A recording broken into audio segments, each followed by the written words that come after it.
The bullet tore through Faith Sullivan's shoulder just as the sun dipped below the crimson horizon, and she knew with absolute certainty that her sister had pulled the trigger. Blood bloomed across her worn cotton dress as Faith stumbled backward, her hand instinctively moving to the small swell of her belly where her 4-month-old child grew. The Arizona desert stretched endlessly around her, painted in shades of rust and amber by the dying light. She had trusted them completely. Her sister Caroline and Caroline's husband Dutch had believed them when they said they wanted to help her start fresh in Ash Fork after James had been killed in that saloon shooting 3 weeks ago. James Whitmore, the father of her unborn child, gunned down over a card game he had not even been playing in. And now this. "I am sorry, Faith," Caroline said, but her voice held no remorse, only cold calculation. "Dutch and I need that land deed James left you. We need it more than you do. You were always the pretty one, the one everyone loved. Well, now you have got nothing." Faith's knees buckled and she fell hard onto the rocky ground. The impact sent fresh waves of agony through her body. She watched through blurring vision as Caroline and Dutch climbed back onto their wagon, her own traveling bag still sitting in the bed among their supplies. They had driven her 20 miles outside of Ash Fork, to this desolate stretch where nothing lived except rattlesnakes and scorpions.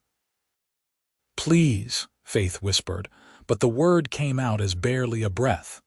"The baby." Caroline did not look back. Dutch snapped the reins and the wagon rolled away, its wheels crunching over the hardscrabble earth. Faith pressed her good hand against the wound, feeling hot blood pulse between her fingers. The world tilted and spun.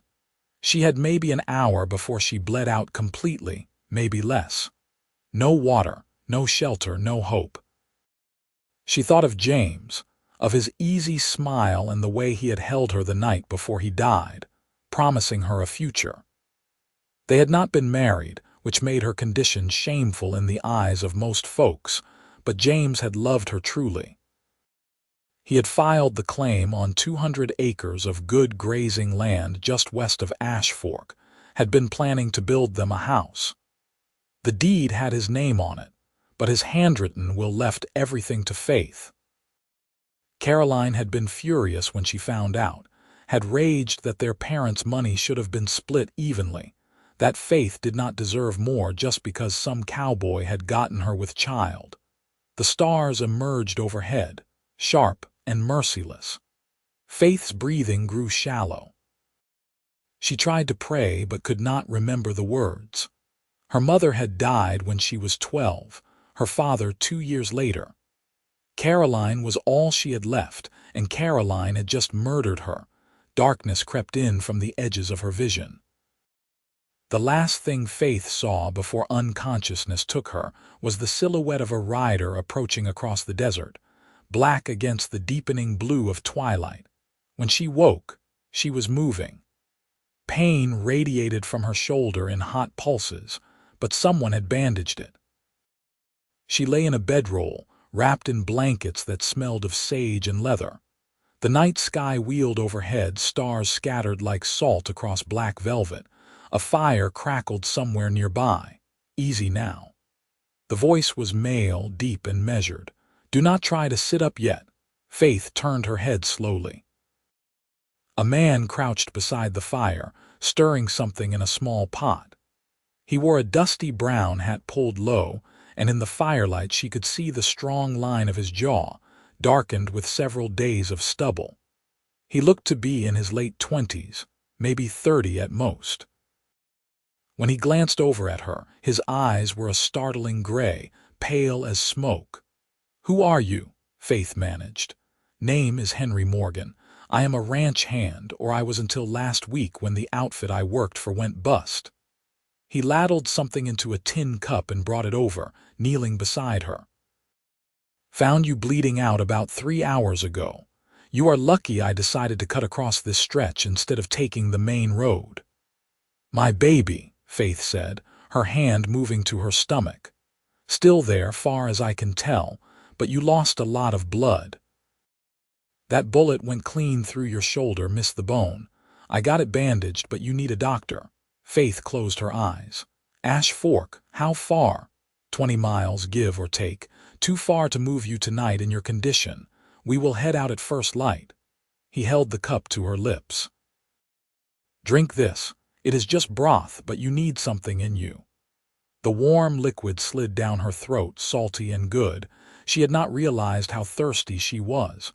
When the cup was empty, Henry set it aside and studied her face. "Want to tell me what happened?" he asked. "My sister shot me. Her and her husband, they left me for dead." The words came out flat, emotionless. Faith thought she should feel something, rage or grief or betrayal, but there was only numbness. Henry's jaw tightened. "Your own sister, they wanted land that belonged to me. To my baby's father, but he died 3 weeks ago, left it all to me in his will."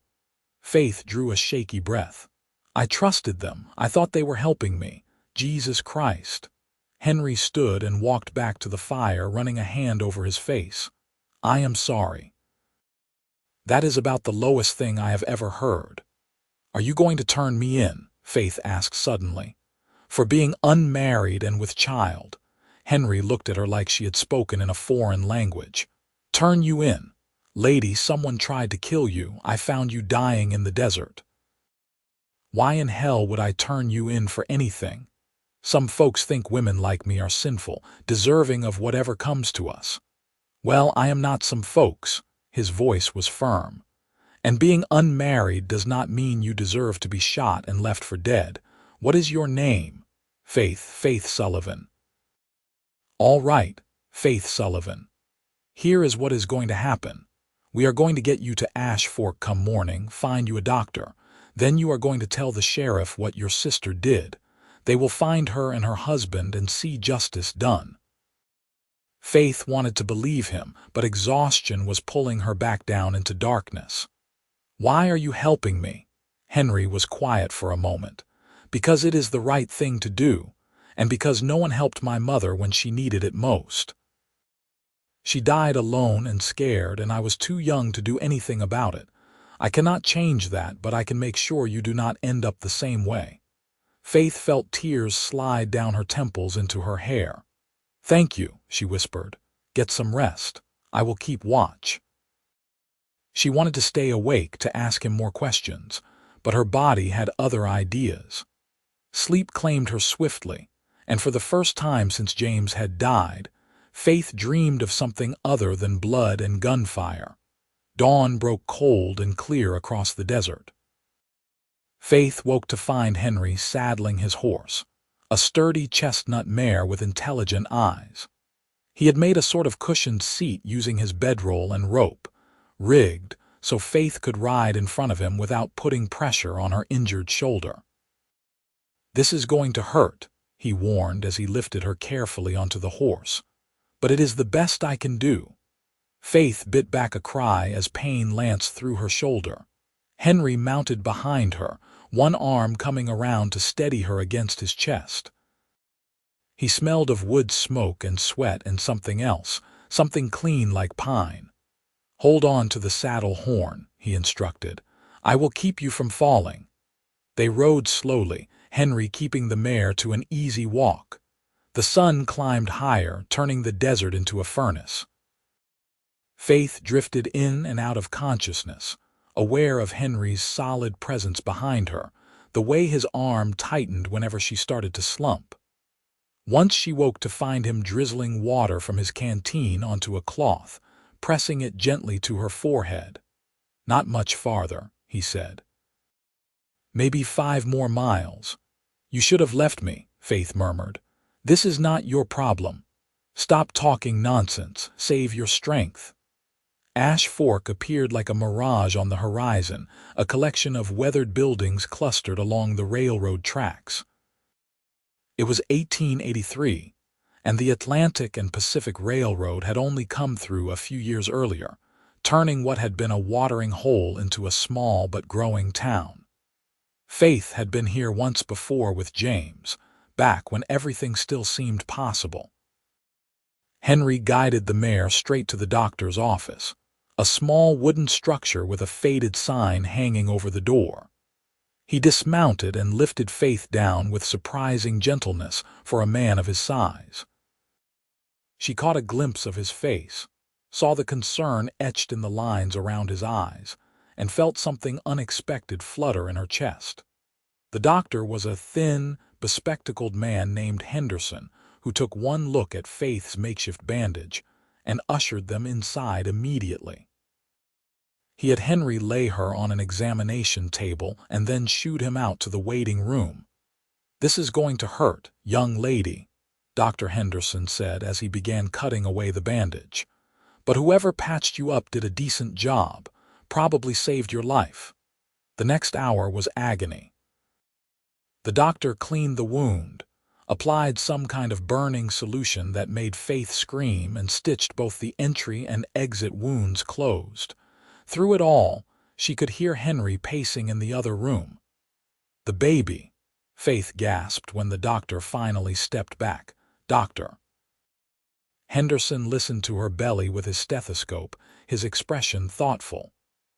"Heart sounds strong. You are young and healthy, and the injury was not to your abdomen. I think your child will be fine, but you need rest.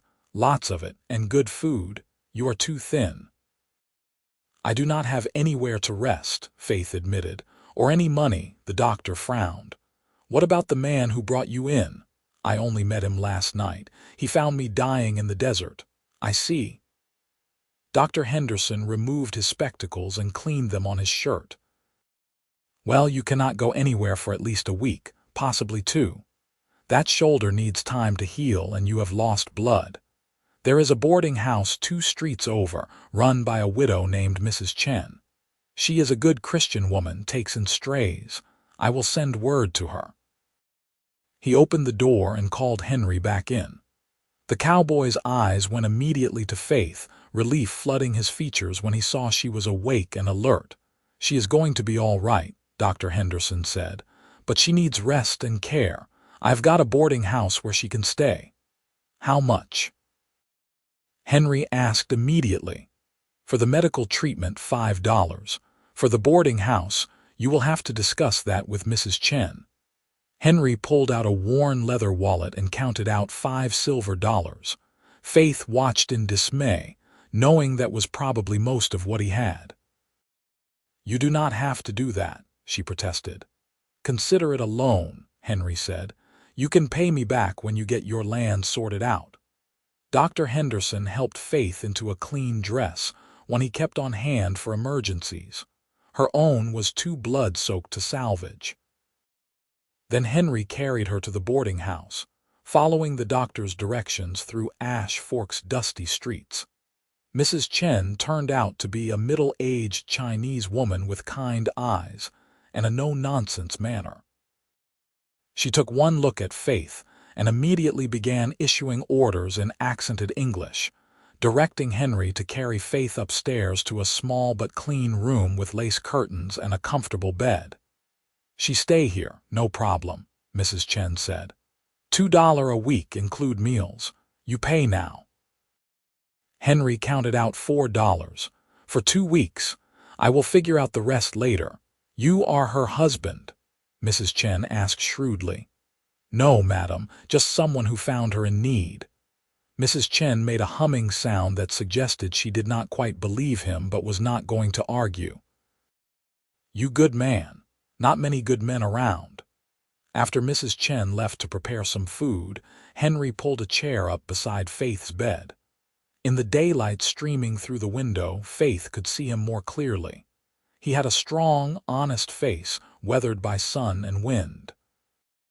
A scar cut through his left eyebrow, and his hands were calloused from hard work. He was easily over 6 feet tall, broad-shouldered and lean. "Thank you," Faith said quietly, "for everything. I do not know how I will ever repay you. Do not worry about that now. What we need to do is get you to the sheriff, tell him what happened." Faith's stomach clenched. What if he does not believe me? Caroline and Dutch could say anything. They could say I tried to rob them, that I shot myself, anything. "You have got the truth on your side," and I can testify that I found you shot and abandoned. But you did not see them do it." Henry leaned forward, his elbows on his knees. "Faith, listen to me. What they did is attempted murder. You cannot just let that go." I know you are right. It is just that Caroline is all the family I have left, was all the family I had left." Her voice cracked. "How do you come to terms with the fact that your own sister tried to kill you?" "I do not know," Henry said honestly, "but I know you are stronger than you think. You survived being shot and left in the desert while carrying a child. That takes courage." Faith looked at him, really looked at him. There was something solid about Henry Morgan, something dependable. In less than a day, he had saved her life, paid for her medical care, and secured her lodging.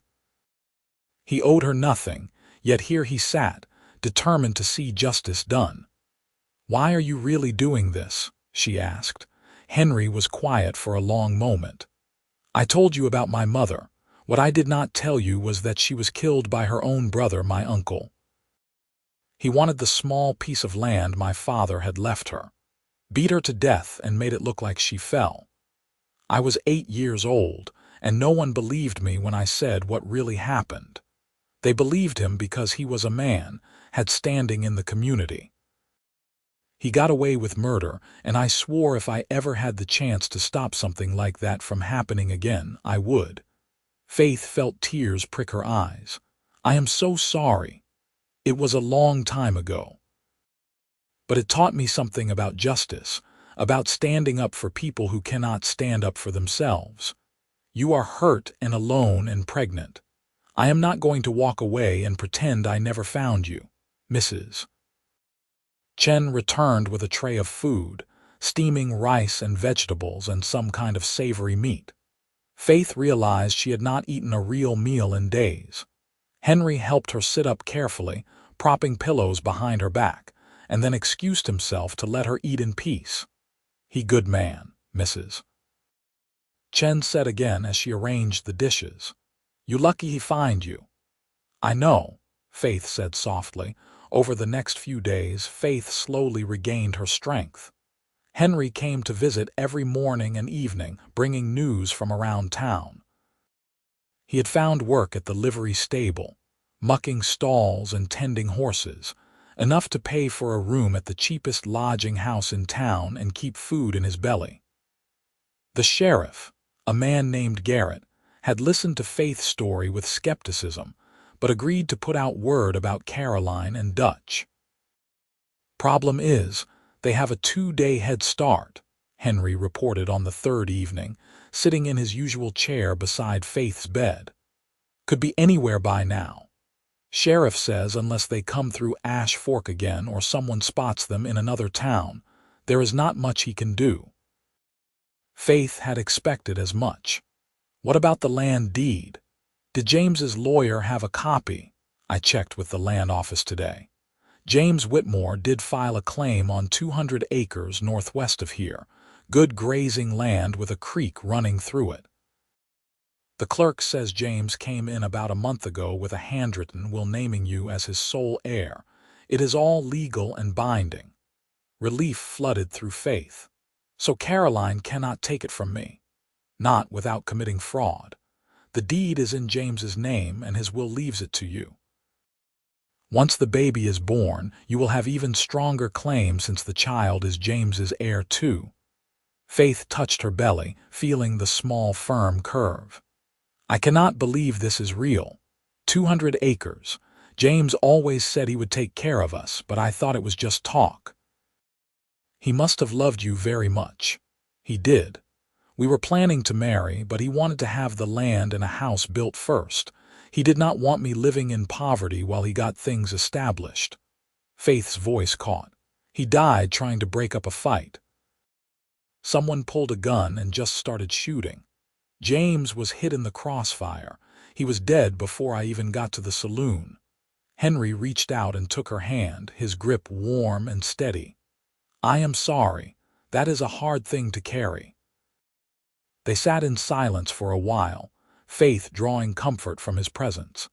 It was strange how quickly she had come to depend on him, this man who was still essentially a stranger. Yet there was something about Henry that made her feel safe in a way she had not felt since James died. "Tell me about you," Faith said eventually.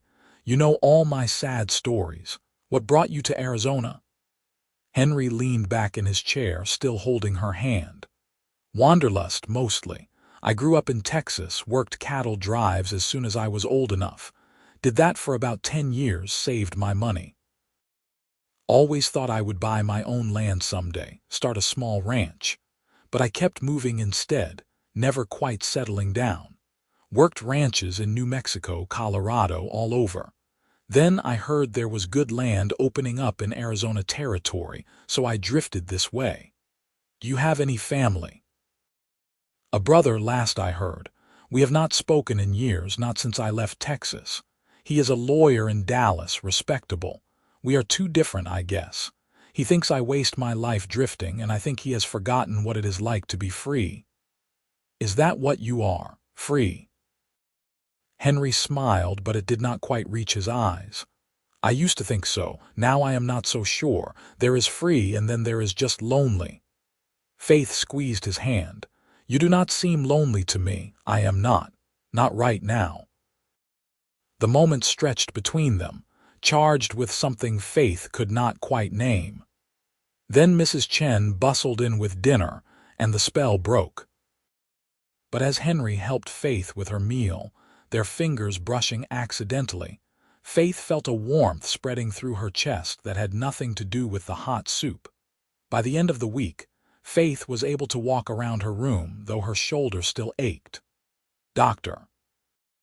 Henderson came to check on her and pronounced himself satisfied with her progress.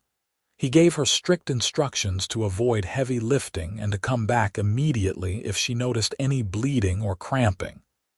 "The baby is strong," he assured her, "but you have been through a trauma. Take it easy." Henry had used his earnings from the livery to buy Faith 2 new dresses and a warm shawl, claiming it was getting too cold for her to go around in only the thin dress from the doctor's emergency supplies. When he presented them to her, wrapped in brown paper, Faith almost cried. "You have already spent so much on me," she protested. "You are carrying a child and own 200 acres of good land. I figure you are worth investing in," Henry said with a slight smile. "Besides, I hate to see a lady without proper clothing. I promise I will pay you back, all of it. Every cent. I know you will. You strike me as the kind of woman who keeps her promises." That night, lying in her bed listening to the sounds of ash forks settling down for the evening, Faith thought about Henry's words. She had always tried to be honorable, to do right by people. Yet Caroline had betrayed her, had literally tried to murder her for money and land. It made Faith question everything she thought she knew about family, about trust. But then there was Henry, a stranger who had shown her more kindness in a week than her own sister had in months. He asked for nothing in return, seemed content just to help her get back on her feet. It was bewildering and wonderful and terrifying all at once. Over the following days, a routine developed. Henry would come by in the mornings before work, bringing fresh bread or fruit he had bought from the general store. They would talk while Faith ate breakfast, discussing everything from the weather to the books they had read as children. Henry, it turned out, loved adventure stories, had learned to read from a battered copy of Robinson Crusoe. Faith preferred poetry, though she had not had access to many books since her father died. In the evenings, Henry would return after finishing at the livery. Sometimes he would read to Faith from the week-old newspapers that made their way to Ash Fork. Other times they would just talk, sharing stories about their lives. Faith learned that Henry had been kicked by a horse when he was 16, breaking 3 ribs and nearly dying. He learned that Faith had once wanted to be a teacher, but had been forced to take work as a seamstress when her father's debts consumed their small savings. "You could still teach," Henry said one evening. "Once you are settled on your land, you could start a school." I bet there are families around here who would pay for their children to get proper education. Faith had never thought of that. Do you really think so? Why not? You are smart, well-spoken. You love books. Seems like a natural fit. The idea took root in Faith's mind, growing and blossoming. A small schoolhouse on her land, teaching children to read and write and cipher. It was something to work toward, a future that did not involve just scraping by. 2 weeks after Henry had found her in the desert, Faith was well enough to leave the boarding house for short walks. Henry accompanied her on these excursions, his arm offered for support. They walked through Ash Fork streets, past the railroad depot and the saloons, the general store and the church. People stared, of course. A visibly pregnant, unmarried woman walking with a rough-looking cowboy made for good gossip. "Does it bother you?" Faith asked one afternoon as they passed a group of women who fell silent at their approach, then immediately began whispering. "Being seen with me. People will talk." Henry glanced at the women, then back at Faith. "Let them talk. I know the truth of who you are, and that is all that matters to me." "And who am I?" Faith asked, curious. "A woman of courage and heart who has been dealt a bad hand but is fighting to make the best of it. A woman who loves her unborn child enough to survive the impossible. A woman worth knowing." Faith felt her cheeks heat. "You make me sound much better than I am. I only tell you what I see." They walked in comfortable silence for a while, ending up at the edge of town where the buildings gave way to open desert. The sun was beginning its descent, painting the sky in shades of orange and pink. Faith stopped, turning her face to the warmth. "I have been thinking," she said slowly, "about the land, about what to do with it. And I want to build a house. Not big, not fancy, just a good solid house with enough room for me and the baby, and maybe a small barn, a few chickens. I could hire someone to help work the land, maybe run some cattle if the grazing is as good as James said." "That sounds like a fine plan." Faith hesitated, then plunged ahead. "I was wondering if you might know anyone who would be willing to help. Someone good with building and ranching. I could not pay much at first, but once things are established, once I start making money from the land, I could offer a fair wage." Henry was quiet for so long that Faith began to regret asking. Then he said, "I could do it." Faith's heart skipped. "You, I know building.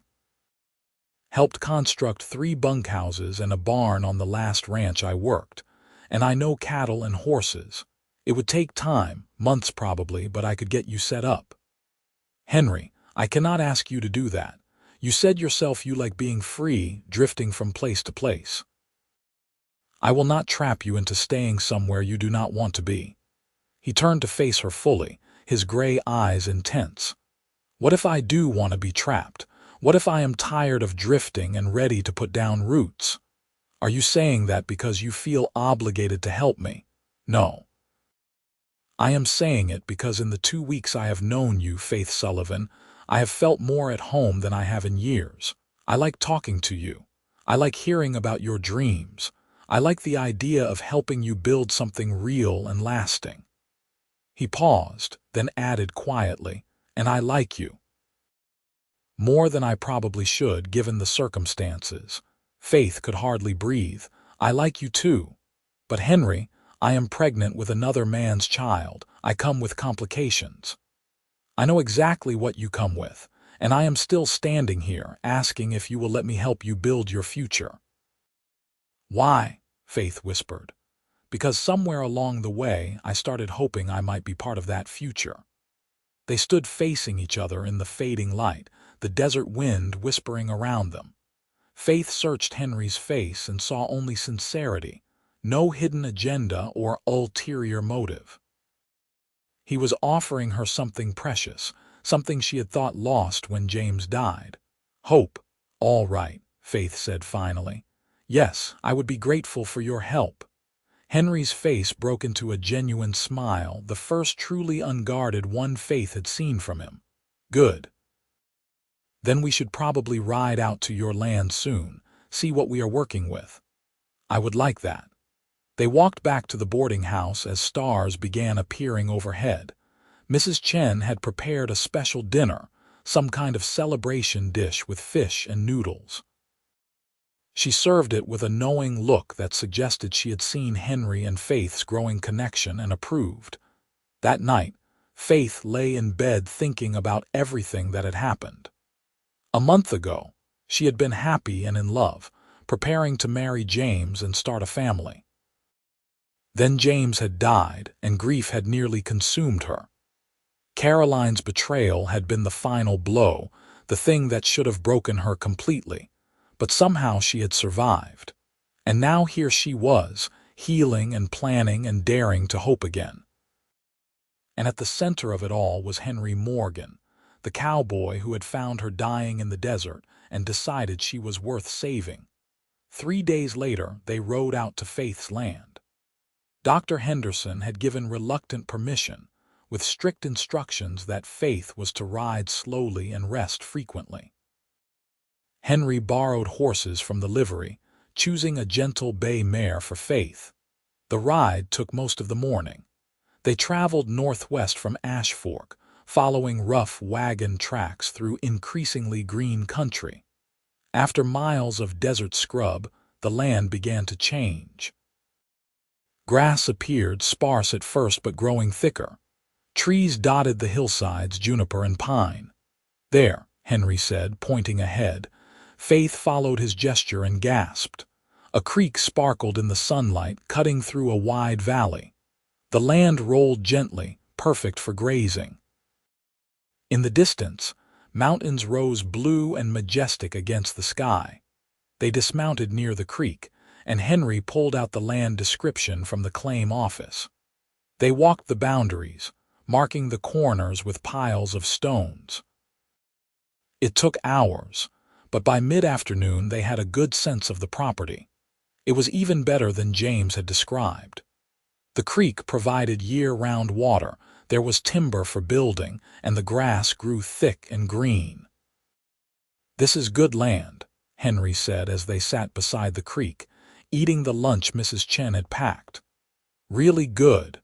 You could run 100 head of cattle here easy, maybe more." Faith looked around, trying to imagine a house, a barn, a life. "Where should we build?" Henry pointed to a slight rise about 100 yards from the creek. "There, I think. High enough to avoid flooding if the creek runs high in spring, but close enough to have easy access to water. Good view, too." They walked up to the spot Henry had indicated. Faith turned in a slow circle, taking it all in. From here she could see the creek, the valley, the mountains beyond. The wind carried the scent of pine and grass. It was beautiful and wild and perfect. "This is where my child will grow up," she said softly, "where I will build a new life." Henry stood beside her, his hat in his hands. "It is a good place for a new start." Faith turned to him. "I could not do this without you. You know that, right? You are stronger than you think. You would find a way. Maybe, but I am glad I do not have to find out. I am glad you are here." Something passed between them, unspoken but understood. They were building more than just a house and a ranch. They were building trust, companionship, maybe even something deeper. The ride back to Ash Fork felt shorter. They talked about plans, about what materials they would need, about how to prioritize the work. Henry estimated it would take at least 4 months to build a proper house, maybe longer if they ran into bad weather. They would need to hire some help, men who knew lumber and stone. "I have a little money saved from James," Faith said. "It is not much, but it should be enough to buy materials, and once I sell the ring he gave me, I will have more." "No," Henry said firmly, "keep the ring. I have got some money saved too. Between the two of us, we can make it work." Faith wanted to argue but recognized the stubborn set of Henry's jaw. He was going to help her whether she liked it or not. Back in Ash Fork, they began making arrangements. Henry placed orders at the sawmill for lumber, hired 2 men who were between jobs to help with the heavy work. One was a German immigrant named Klaus who barely spoke English but was apparently a master carpenter. The other was a young Mexican man called Tomas who had grown up building adobe structures with his father. "We start next week," Henry told Faith. "I will go out ahead with Klaus and Tomas, get the foundation laid and the framing started. You stay here until the house has walls and a roof. Dr. Henderson says you should not be camping rough in your condition." Faith hated the idea of being left behind, but she knew Henry was right. She was 5 months along now, her belly noticeably swollen. The baby moved constantly, little flutters and kicks that reminded her she was responsible for another life. The night before Henry left, he came to say goodbye. They sat in the boarding house parlor, the fire crackling in the hearth. Mrs. Chen had tactfully disappeared upstairs. "I will miss you," Faith admitted. "I will ride back every Sunday to check on you and get more supplies. It is only 6 days at a time. I know, it just feels strange. I've gotten used to seeing you every day." Henry reached over and took her hand. His palm was rough with calluses, his fingers strong. "Faith, there is something I need to say before I go." Her heart began to pound. "All right. These past few weeks with you have been the best of my life.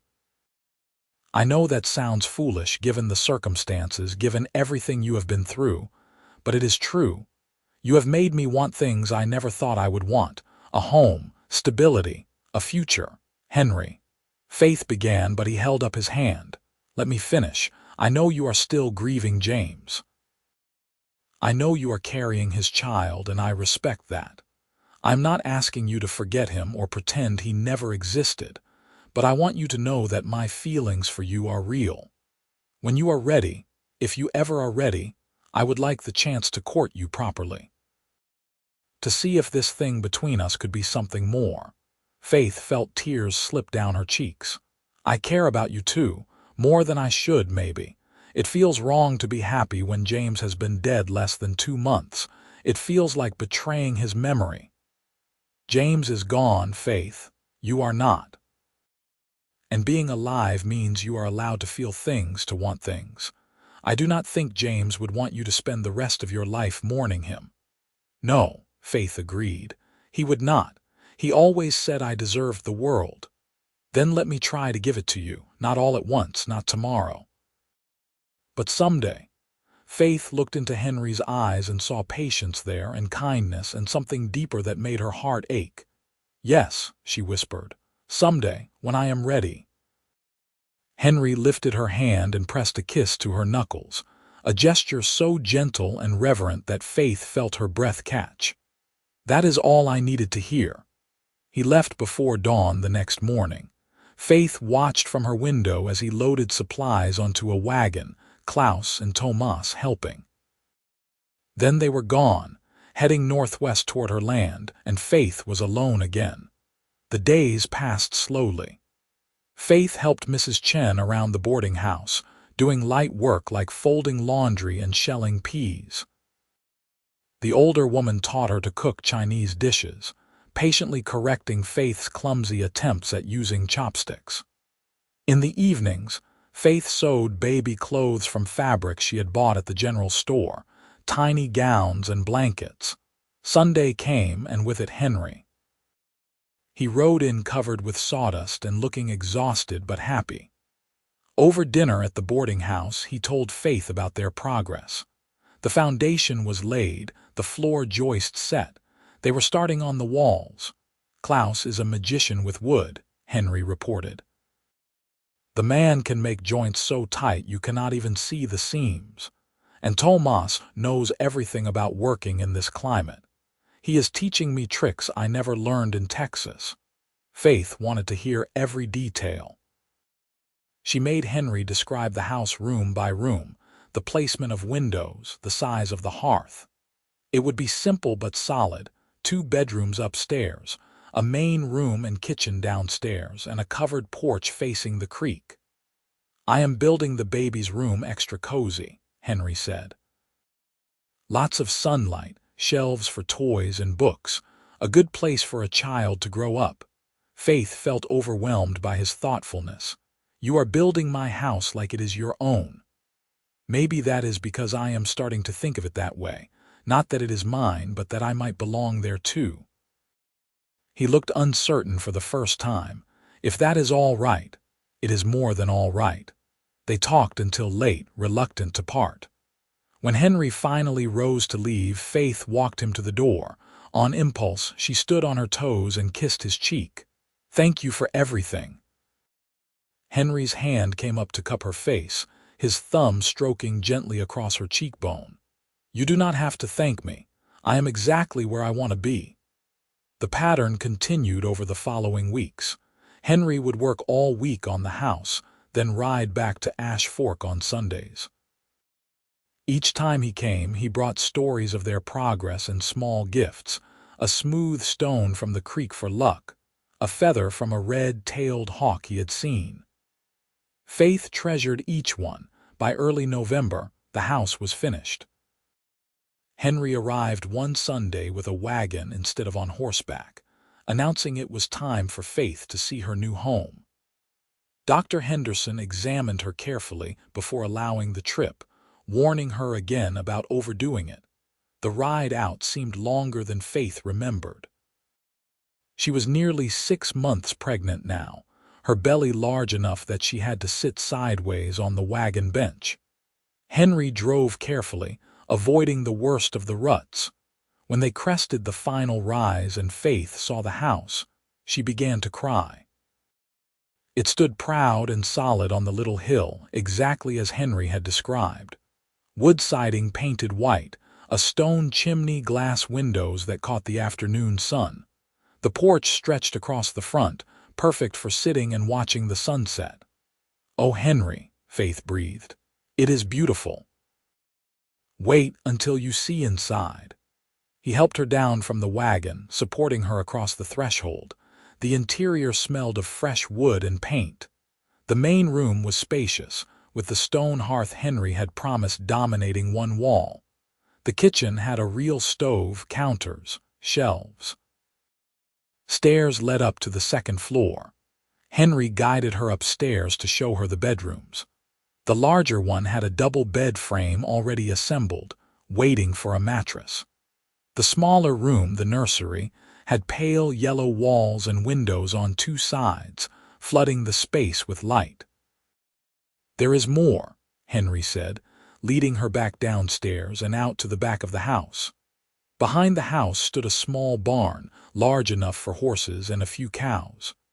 Beside it was a chicken coop, freshly built and already occupied by a dozen hens that Klaus had bought in town.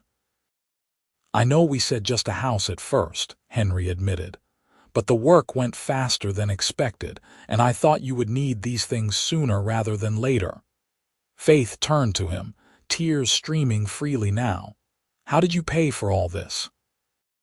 Klaus and Tomas worked partly for wages, partly for shares in the eventual profits from the ranch. They both think this land has potential, want to be part of something growing, and I put in most of my savings. Consider it an investment in our future. "Our future," Faith repeated. "If you want it to be ours." Henry took both her hands in his. "Faith, I love you. I have loved you since that second week when you laughed at one of my terrible jokes, and I realized I wanted to spend the rest of my life making you laugh. I know it has only been a few months. I know you are still healing from losing James, but I cannot keep pretending I do not feel the way I feel." Faith looked up at this man who had saved her life, who had given her a home, who looked at her like she hung the moon even though she was pregnant with another man's child. "I love you too," she whispered. "I tried not to. I felt guilty for it, but I do." Henry pulled her close, careful of her belly, and kissed her forehead, her cheeks, finally her lips. It was gentle and sweet and full of promise. When they broke apart, both were smiling. "Will you marry me?" Henry asked. "Not today, not tomorrow, but when you are ready. Will you let me be a father to your child and build this life with you?" "Yes," Faith said without hesitation. "Yes, 1,000 times yes." They moved into the house 2 days later. Mrs. Chen helped Faith pack her few belongings and cried when they said goodbye, making Faith promise to visit often. Henry had furnished the house with basics: a table and chairs, a rocking chair for the nursery, pots and pans for the kitchen. That first night in their new home, they sat together on the porch watching the sun set over the mountains. Henry had his arm around Faith's shoulders, her head resting against his chest. The baby kicked, and Henry's hand moved instinctively to her belly. "Did you feel that?" Faith asked. "Yes." "That was strong. The baby is very active. Sometimes I think I am carrying a horse instead of a human." Henry laughed. "Well, a horse would be useful on a ranch." They fell into an easy rhythm over the following weeks. Henry worked the land, clearing brush and planning where to build fences. Klaus and Tomas came by regularly to help, usually staying for dinner. Faith managed the house, cooking and cleaning and preparing for the baby's arrival. She sewed curtains for the windows, stitched a quilt for the bed. In December, Henry rode into Ash Fork and returned with a preacher. They married in front of the house, Klaus and Tomas serving as witnesses. Faith wore a simple blue dress that accommodated her swollen belly. Henry wore his cleanest shirt and had trimmed his beard for the occasion. "Do you, Henry Morgan, take Faith Sullivan to be your lawfully wedded wife to have and to hold from this day forward?" the preacher intoned. "I do," Henry said, his voice steady. "And do you, Faith Sullivan, take Henry Morgan to be your lawfully wedded husband?" "I do." "Then by the power vested in me by the territory of Arizona, I pronounce you husband and wife." Henry kissed Faith tenderly, and she felt something settle inside her, some restless broken thing finally finding peace. They were a family now, the three of them, soon to be four. Christmas came with unexpected snow, rare for this part of Arizona but beautiful. Henry cut a small pine tree and brought it inside, and Faith decorated it with strings of popcorn and dried berries. They roasted a chicken for Christmas dinner, Klaus and Tomas joining them. "To new beginnings," Klaus said, raising his cup of cider. "To family," Tomas added. "To love," Henry said, his eyes on Faith. They drank together, and Faith felt her heart overflow with gratitude. A year ago, she could never have imagined this moment. She had been a different person then, naive and sheltered. Now she had survived betrayal and attempted murder, had buried the man she loved and found love again. She had a home, a husband, and a child on the way. January brought more snow and cold winds that rattled the windows. Faith grew larger and more uncomfortable, her back aching constantly. Henry was endlessly patient, rubbing her feet in the evenings, helping her move around the house. Dr. Henderson had agreed to come out when her time came, staying in the barn that was beginning to look more like a bunkhouse as Henry made improvements. On a freezing night in late January, Faith woke to pain rippling across her belly. She lay still for a moment, breathing through it, then shook Henry awake. "I think the baby is coming." Henry was on his feet instantly. "Are you sure?" "Yes, Henry, I am scared." He knelt beside the bed, taking both her hands. "You are the bravest person I know. You are going to be fine." "The baby is going to be fine. I am going to ride for Dr. Henderson right now. Do not leave me." "I have to, but I will be back in less than an hour, I promise." He dressed in seconds and was gone. Faith heard the horse gallop away into the night and tried not to panic. The pains came faster, harder. She got up and paced the room, remembering advice her mother had given her years ago about childbirth. "Keep moving as long as you can. Breathe deeply. Do not fight the pain, work with it." Henry returned with Dr. Henderson in 40 minutes, both men covered in snow. The doctor took over immediately, his calm professionalism reassuring. He examined Faith and nodded. "You are doing well." It is going to be a while yet, but everything looks normal. The hours that followed were a blur of pain and effort. Henry stayed by Faith's side the entire time, holding her hand, wiping her forehead with cool cloths, murmuring encouragement. Dawn was breaking when Faith finally heard the baby's first cry. "It is a girl," Dr. Henderson announced, placing the tiny squalling infant on Faith's chest. Small but healthy. Faith looked down at her daughter, this tiny perfect creature with a shock of dark hair in James's eyes. She had not expected the rush of love, the fierce protectiveness that flooded through her. "Hello, little one," she whispered. Henry was crying, unashamed tears tracking down his face. "She is beautiful. You are amazing. I cannot believe you just did that." "Do you want to hold her?" Faith asked. Henry took the baby with trembling hands, cradling her carefully. The infant stopped crying, seeming to study his face with solemn attention. "Hello, sweetheart. I am your papa. I am going to take care of you and your mama forever." Faith felt more tears rise. What should we name her? They had discussed names before, but nothing had felt quite right. Now, looking at her daughter safe in Henry's arms, Faith knew. Hope. Her name is Hope. "Hope Morgan," Henry said, testing it out. "Yes, that is perfect." Dr. Henderson stayed through the day, making sure both Faith and Hope were doing well. Then he returned to Ashfork, promising to check on them in a week. Klaus and Tomas came by that evening, bearing gifts of wooden toys Klaus had carved and a tiny blanket Tomas's mother had knitted. The first weeks with Hope were exhausting and wonderful. She was a fussy baby, crying often and sleeping little. Faith walked the floor at all hours, rocking and nursing and changing endless diapers. Henry helped however he could, taking turns walking Hope when she would not settle, cooking meals, keeping the house running. "I do not know how women do this alone," Faith said one night after Hope had finally fallen asleep. "You are not alone," Henry said firmly. "You will never be alone again." As winter gave way to spring, life on the ranch settled into a comfortable pattern. Henry hired 2 ranch hands to help work the cattle he had bought, 20 head to start. Faith planted a garden behind the house, vegetables and herbs and flowers. Hope grew rapidly, her eyes brightening, her dark hair growing longer.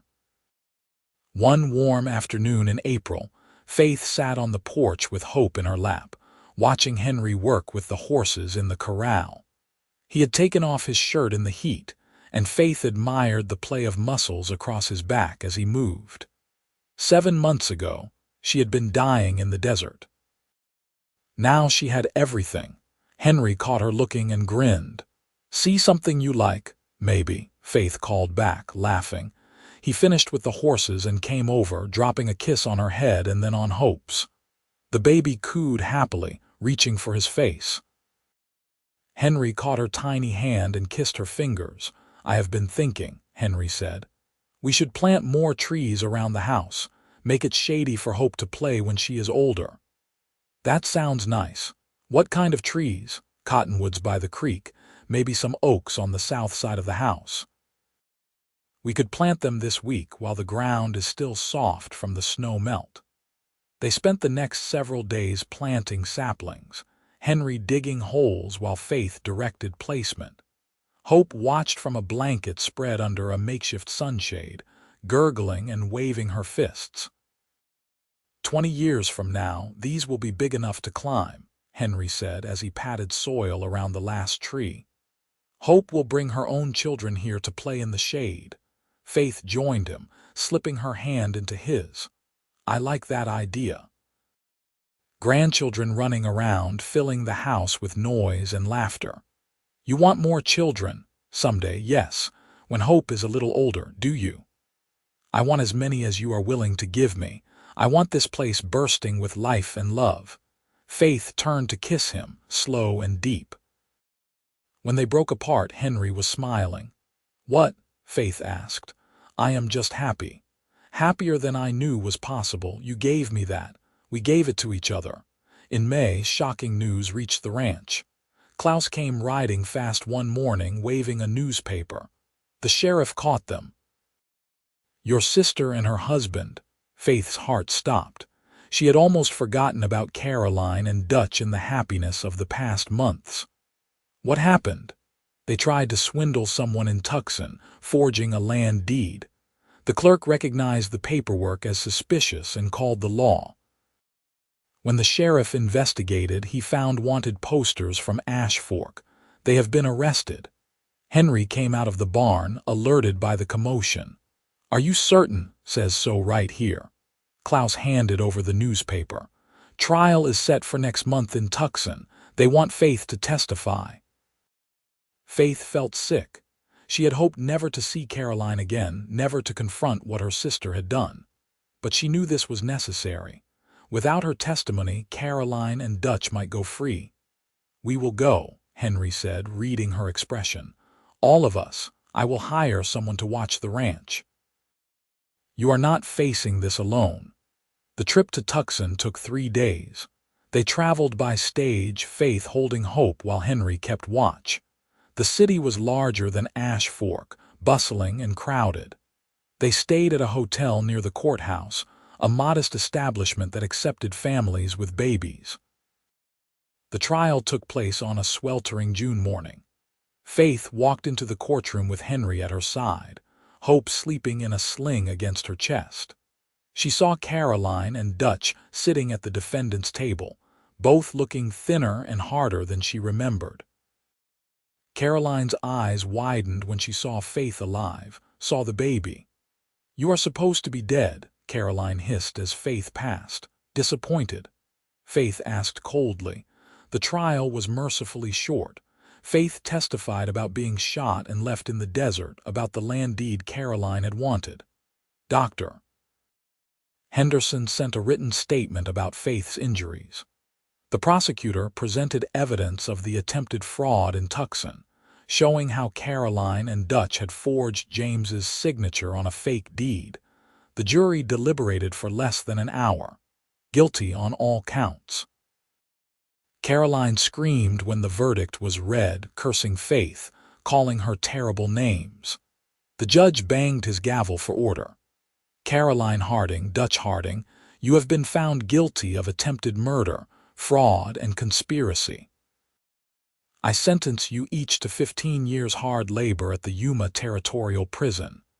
Faith felt Henry's arm around her shoulders as Caroline was dragged away, still screaming. It was over. Justice had been done. They stayed in Tucson one more night, then began the journey home.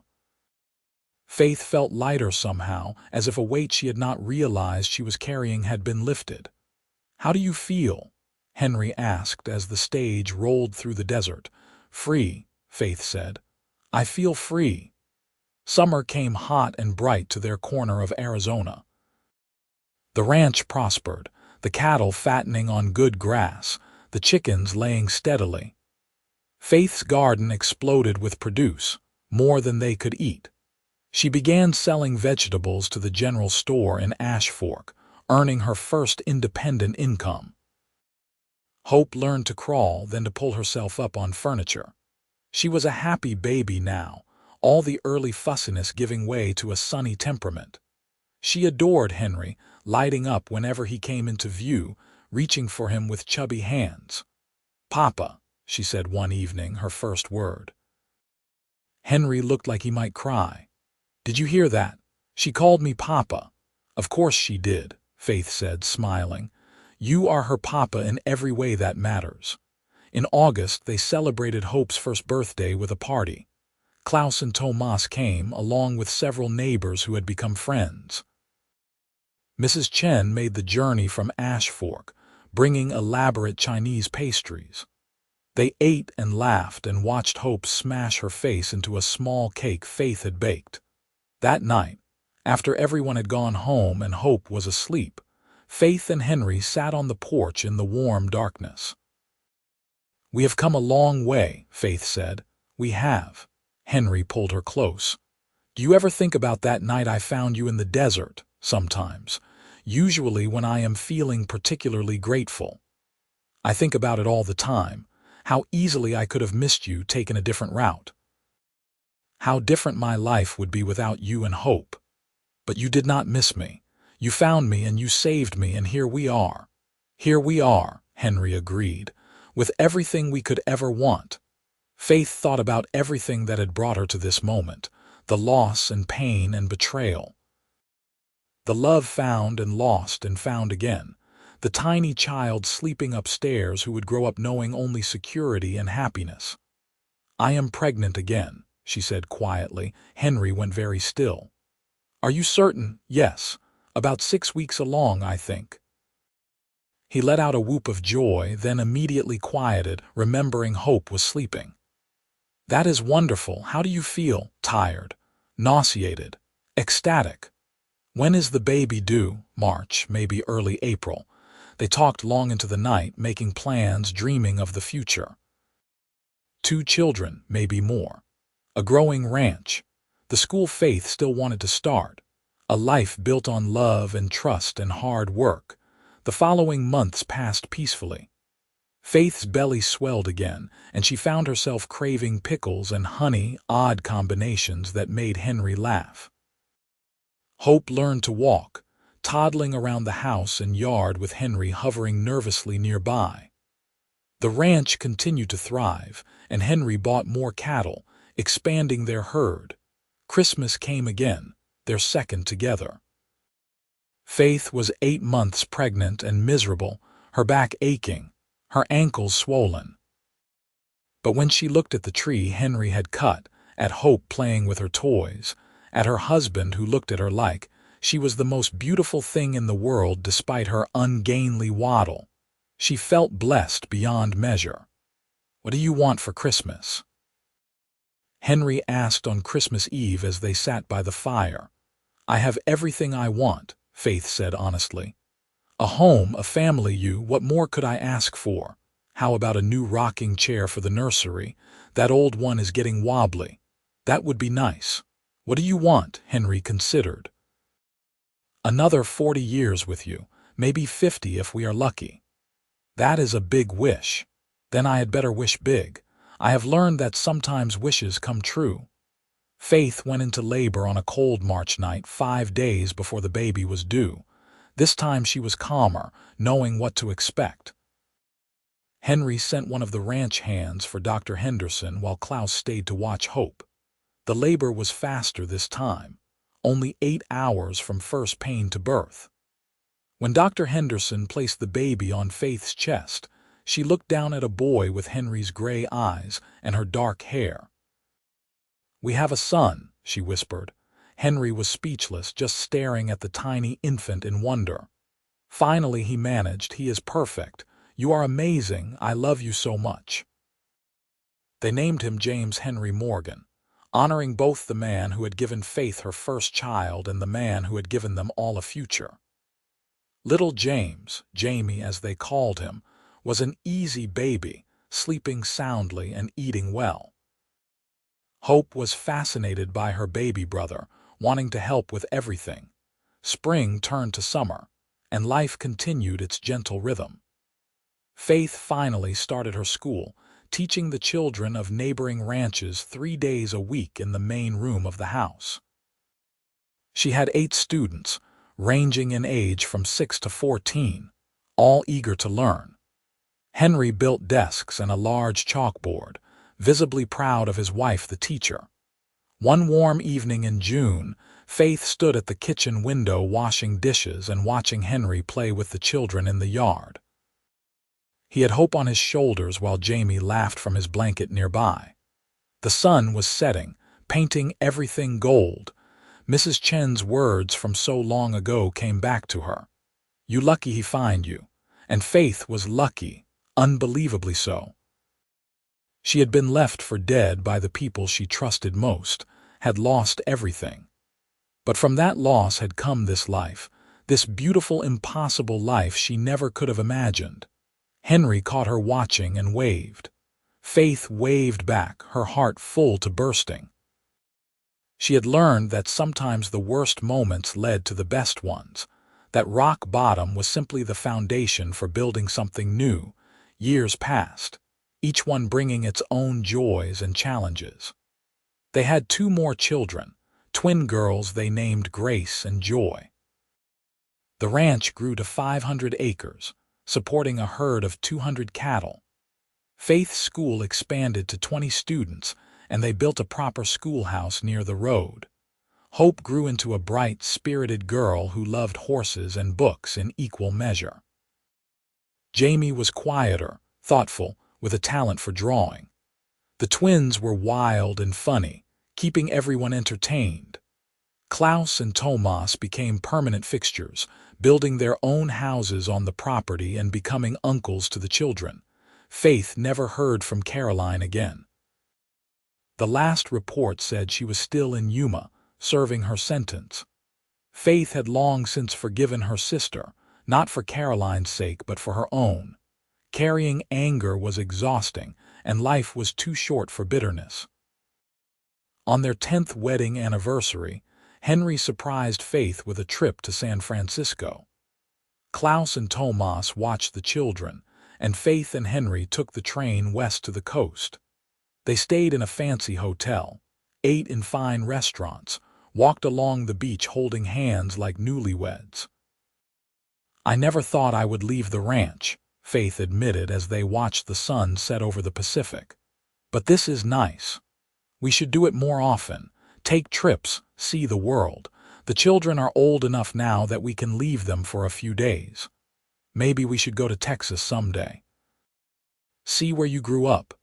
Henry was quiet for a moment. "I would like that.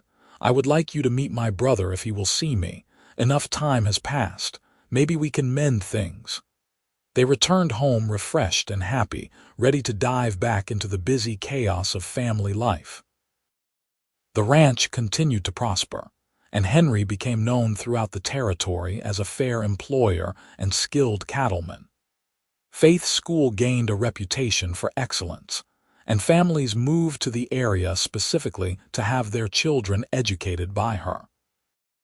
When Hope turned 18, she announced she wanted to go to college in the East. Faith's heart broke a little, but she supported her daughter's dreams. They sent Hope to a women's college in Massachusetts, where she studied literature and history. Jamie stayed home, taking over more of the ranch work alongside Henry.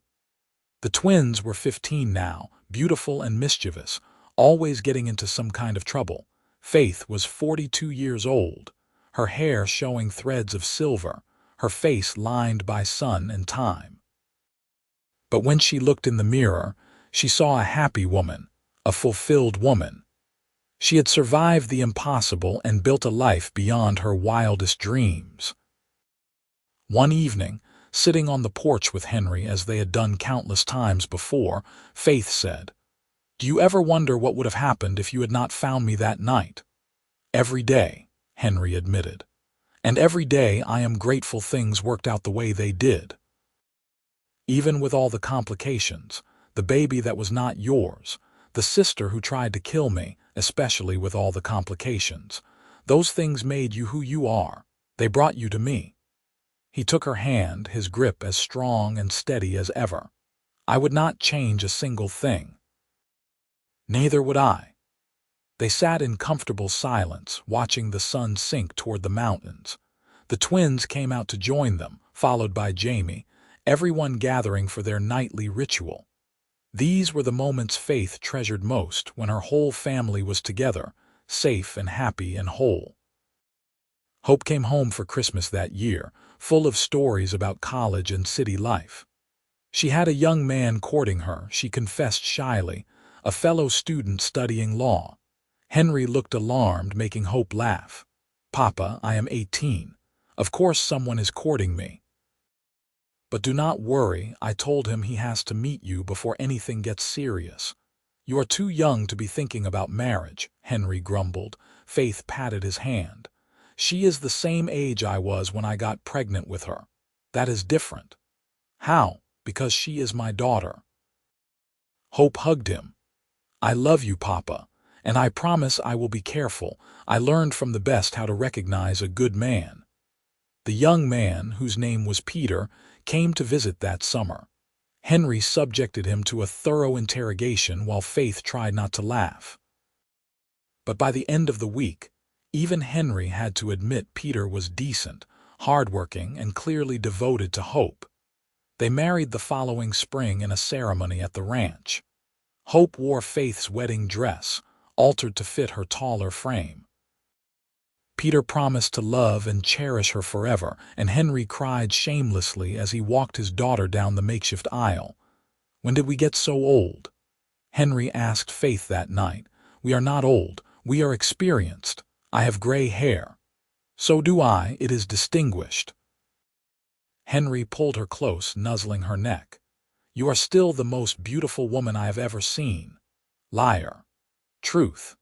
You are even more beautiful now than you were at 25, because now I know every story that made you who you are, every struggle you overcame. That makes you breathtaking." Faith kissed him, deep and long. "I love you, Henry Morgan. Thank you for finding me in the desert. Thank you for saving my life. Thank you for letting me. Thank you for building this life with me." Jamie took over the ranch when he turned 25, proving himself more than capable. Henry stepped back, content to advise and help when needed, but mostly enjoying his grandchildren. Hope and Peter had given them 2 grandsons so far, beautiful boys who loved visiting the ranch. The twins never married, choosing instead to run a successful dress shop in Flagstaff. They came home often, always together, bringing the latest fashions and gossip from the city. Faith continued teaching until she was 60, finally retiring when her joints began to ache too much to stand all day. Her former students were scattered across the territory, many of them successful ranchers and businessmen and teachers themselves. She had made a difference, had shaped young minds and futures.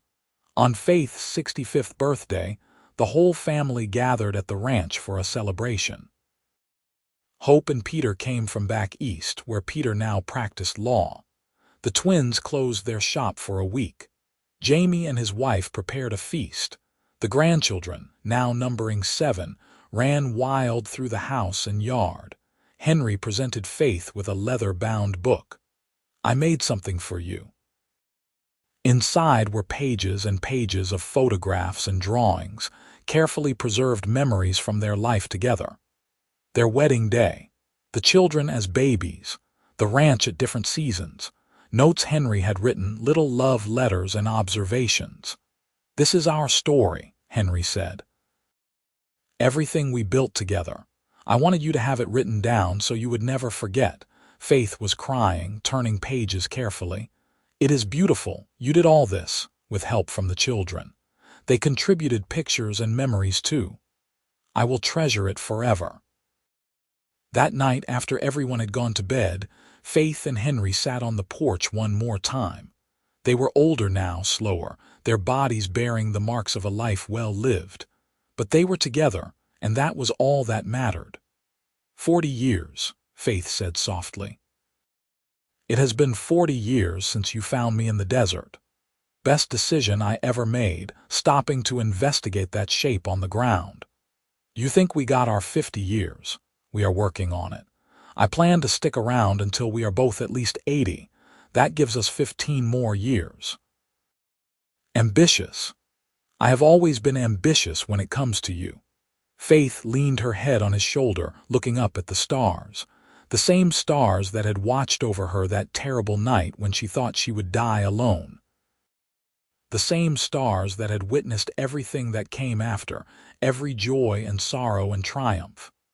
"I am so grateful," she whispered, "for all of it, even the bad parts, because they led to this." "Me too," Henry said. "Every single moment." They sat together in the darkness, 2 people who had found each other against impossible odds and built something that would outlast them both. Their children would carry on the ranch, their grandchildren would tell their story, and the land they had worked would flourish long after they were gone. It was everything Faith had ever dreamed of and more. A life filled with love and purpose, children who knew they were cherished, a legacy of kindness and strength. She had been left for dead by the people she trusted most, but she had survived. More than survived, she had thrived. And it had all started with a cowboy who decided one dying woman in the desert was worth saving. Henry died peacefully in his sleep at the age of 82. Faith was holding his hand when he took his last breath, whispering that she loved him, that she would see him again someday. The whole family came for the funeral, and they buried him on the hill overlooking the creek, the spot where he had first decided to build their house. Faith lived another 3 years, spending her days teaching her great-grandchildren to read, tending her garden, sitting on the porch and remembering. When her time came, she was ready. She had lived a full life, had loved deeply and been loved in return. She had known heartbreak and betrayal, but also redemption and joy. They buried her next to Henry, and on the headstone Jamie carved a simple inscription. Faith Morgan, beloved wife, mother, grandmother. She survived the impossible and built a legacy of love. The ranch continued, passing through generations of Morgans.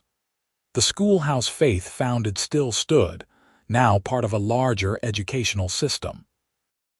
And on summer evenings, if you sat very still on the porch of the old house, you could almost hear laughter echoing across the years, the sounds of a family that had beaten the odds and created something beautiful from the ashes of tragedy.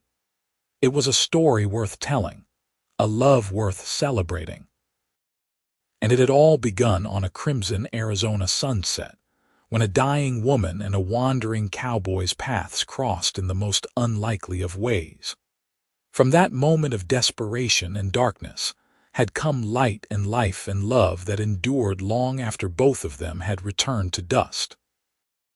Their children made sure the story was never forgotten, passing it down through the generations. Hope's granddaughter eventually wrote a book about Faith and Henry, documenting their incredible journey from that first terrible night to a lifetime of happiness. It became a small success, inspiring others who thought they had lost everything to keep fighting, to believe in second chances. The ranch itself became something of a landmark, the Morgan place where miracles happened. People would drive out sometimes just to see the original house, still standing strong after more than a century. The trees Henry and Faith had planted those first years had grown massive, their shade cooling the yard exactly as Henry had predicted, sheltering generations of children who climbed their branches and carved their initials into the bark. Jamie's grandson eventually donated part of the land to the state, turning it into a historical site. They preserved the house and barn, created a small museum dedicated to telling Faith and Henry's story. School children came on field trips to learn about pioneer life and the incredible woman who had survived attempted murder to become one of the territory's most beloved teachers. The story of Faith Sullivan and Henry Morgan became the kind of legend people told when they needed to remember that love could conquer anything. That family was not always about blood, that the darkest moments could give birth to the brightest futures. It was a testament to human resilience and the power of one person choosing to do the right thing, to help someone in need without expecting anything in return. And somewhere, if you believed in such things, Faith and Henry were together again, watching over the legacy they had built, proud of every generation that carried their love forward into the future. Their story had started with betrayal and ended with triumph, with a love that literally saved a life and created a dynasty. It was, in the end, exactly the kind of story the Wild West was meant to tell. Raw, honest, painful, and beautiful. A tale of survival and redemption that proved sometimes the greatest adventures came not from seeking them out, but from simply choosing to care when everyone else walked away. Faith had been left for dead by the people she trusted most, but she had been found by someone who saw her worth when she could not see it herself. And from that finding came everything: a home, a family, a life rich with meaning and joy. It was a miracle wrapped in tragedy, a testament to the fact that endings could become beginnings, that death could transform into life, and that love, real love, could heal even the deepest wounds. The end.